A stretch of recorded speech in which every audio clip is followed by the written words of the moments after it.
আসসালামু আলাইকুম, welcome to my channel. I am আলো খাতুন একা। আশা করছি আপনারা সবাই ভালো আছেন। আলহামদুলিল্লাহ, প্রতিদিনের মতন আবারও চলে আসলাম নতুন একটি ব্লগ ভিডিও নিয়ে। আশা করছি এই ভিডিওটি আপনাদের কাছে ভালো লাগবে। তো আজকে আমাদের বাড়িতে তেলের পিঠা বানানো হচ্ছে। বানাচ্ছে আমার চাচি। উনি খুব সুন্দর তেলের পিঠা বানাতে পারে, এই জন্য আমি ওনাকে ডেকে এনেছি।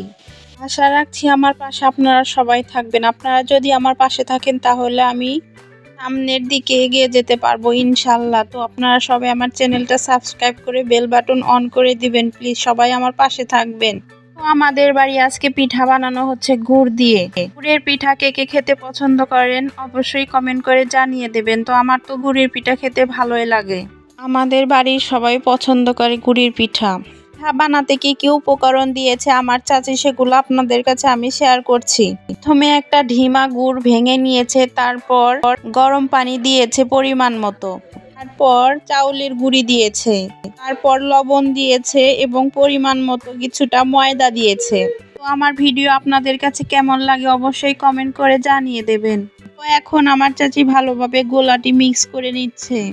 গোলাটা যত সুন্দর হবে ভালো হবে, কিন্তু আমাদের গ্রাম অঞ্চলের এই পিঠাটা বানাতে হলে কিছু মনের ভিতর খুঁতখুঁত খুঁতখুঁত। যারা গ্রামে থাকেন তারা আপনারা সবাই জানেন, পিঠা যদি না ভালো হয় সবার মন একটু খারাপ থাকে প্রথম দিকে, তারপর নানা রকম চেষ্টা করার ফলে পিঠাটা একটু ভালো হয়। এখন আমার চাচি তেল গরম হওয়া পর্যন্ত অপেক্ষা করছে। যদি তেল ভালোভাবে না গরম করা হয় তাহলে তেলের পিঠা ভালোভাবে ওঠে না। আলহামদুলিল্লাহ, আজকে আমাদের পিঠাগুলো খুব ভালোই হচ্ছে। আর যদি তেলের পিঠার ভিতর বেশি মিষ্টি হয় তাহলে পিঠা ভালোভাবে ওঠে না। আমি মা চাচির কাছ থেকে শুনেছি তেলের পিঠার ভিতর যদি কলকি বের হয় তাহলে পিঠা আই দেয়। তো আমাদের পিঠাতে কম বেশি কলকি বের হচ্ছে। তেলের পিঠা কিন্তু সবাই ভাজতে পারে না, যারা দক্ষ তারাই শুধু পারে তেলের পিঠা ভাজতে। আজকে আমাদের পিঠাটা খুব সুন্দর হচ্ছে, দেখছেন কলকি বের হচ্ছে। আমার ভিডিওটি আপনারা শেষ পর্যন্ত দেখতে থাকুন।